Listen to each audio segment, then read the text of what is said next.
Did you know you can become a Force Ghost in the Revenge of the Sith video game? By playing as Ben Kenobi and using his signature move, Force Submission, not only will it instantly deplete his entire health to 1, but getting attacked while in this stance will cause him to become one with the Force like in episode 4. In fact, every character has a signature move that usually matches something seen in the films, but none are as useless as Ben Kenobi's one. This is just the first of many other cool secrets we're gonna show about the Revenge of the Sith video game in celebration of the movie's 20th anniversary.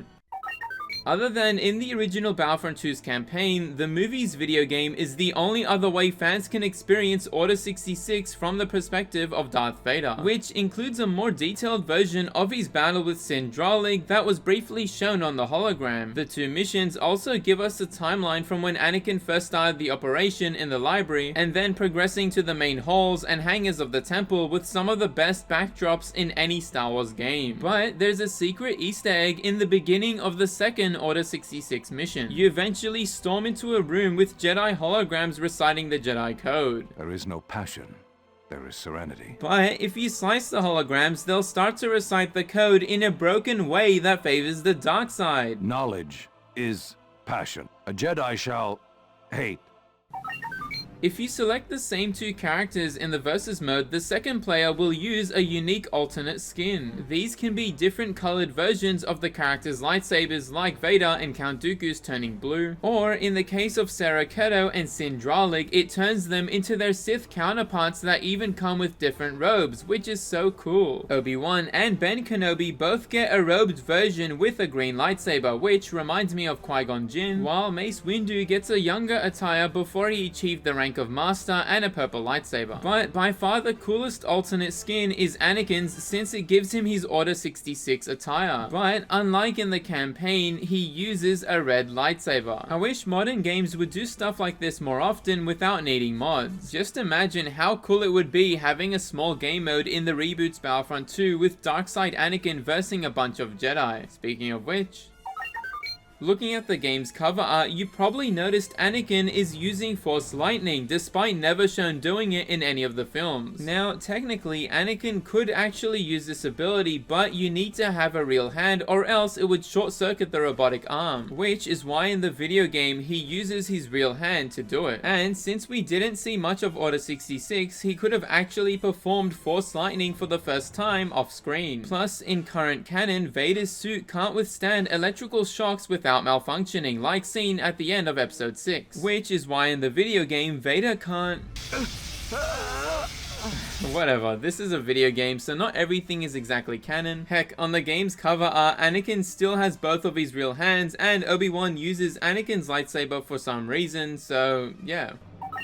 For a 2005 game, a lot of these attack animations are insanely detailed. Every character feels different and has a unique combo list that fits their fighting styles. Mace Windu, for example, uses a lot of aggressive swings and physical attacks that are honestly really brutal for a Jedi Master to be using, but that's why he's so cool. Sindralig, being the Battle Master and head of security for the Order, is the only character that uses Force Dash in his combos to amplify his speed. This makes me really wish we saw more of him in the films. Sarah Keto, being his student, is very fast and acrobatic, basically acting as the Asajj Ventress and Ahsoka Tano of the game. But probably the most unique character is definitely General Grievous, which has attacks that somewhat mimic the crazy stunts he pulled off in the micro series. Although pulling out 2 extra sabers don't change the combos that much, his grapple is the coolest by far, which turns him into a wrestler from WWE for a few seconds. You can also pull out a blaster, and Jedi can't pick up Grievous with force attacks just like in the micro series. Obi-Wan's combos are very defensive, using 2 hands to strike with a lot of spins and force pushes, while Anakin uses strong one-handed swings, which shows off his mastery as a duelist. What's cool is that Hayden Christensen helped with Anakin's moveset, at times requesting specific moves to be in the combos, some of which are seen from the films but were also reused in future titles like EA's Battlefront 2. 2. This iconic block of Anakin's reappears as a victory pose, and Heroic Might uses the same stance as Force Healing. So Anakin is by far one of the best characters in the game. Conversely, Vader and Ben Kenobi are probably the least interesting when it comes to combos, since they're both pretty slow. But Darth Vader does have a cool choking animation as he's grapple, where he snaps the opponent's neck. And Ben Kenobi bonks you with his lightsaber, which is actually pretty funny.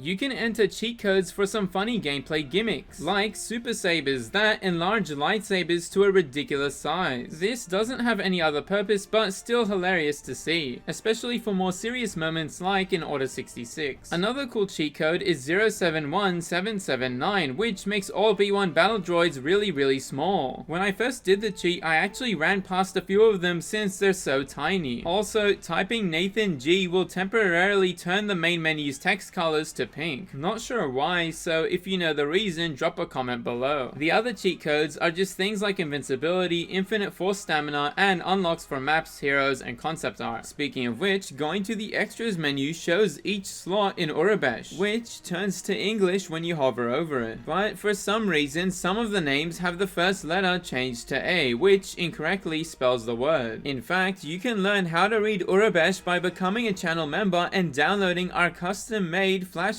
deck. And we're also making a special Star Wars themed background for our viewers in celebration of Episode 3's anniversary, which should release on May the 4th, so become a member for these perks and more.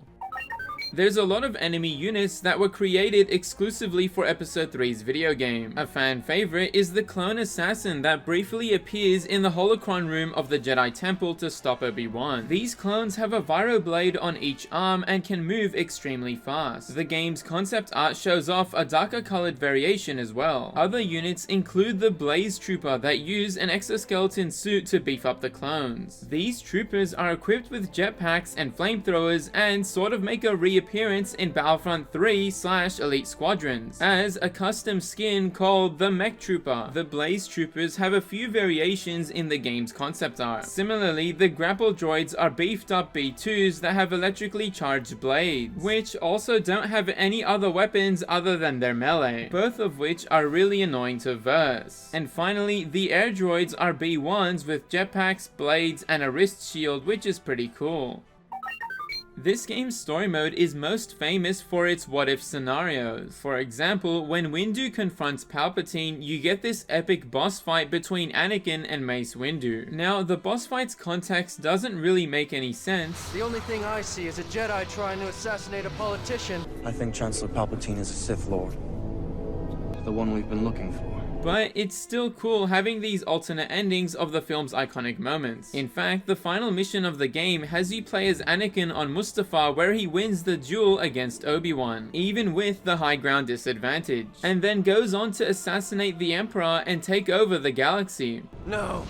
The galaxy belongs to me! The story mode also included some deleted scenes from Episode 3, most notably when Obi-Wan and Anakin slice a hole into the lower reactor levels of Grievous's capital ship, which gets a whole dedicated level in the game. Plus, in the game's concept art, there's an unused scene from the films where Obi-Wan and Anakin fight Grievous as the ship is spinning out of control. Although this wasn't included in the game either, the mission where you confront Grievous does have him still around while the ship is capsizing, making for some really cool background shots. The story mode also lets you play through some of the smaller scenes in the film, my personal favorite being Darth Vader's assassination of all the Separatist leaders on Mustafar, which is probably why the game was rated for a mature audience.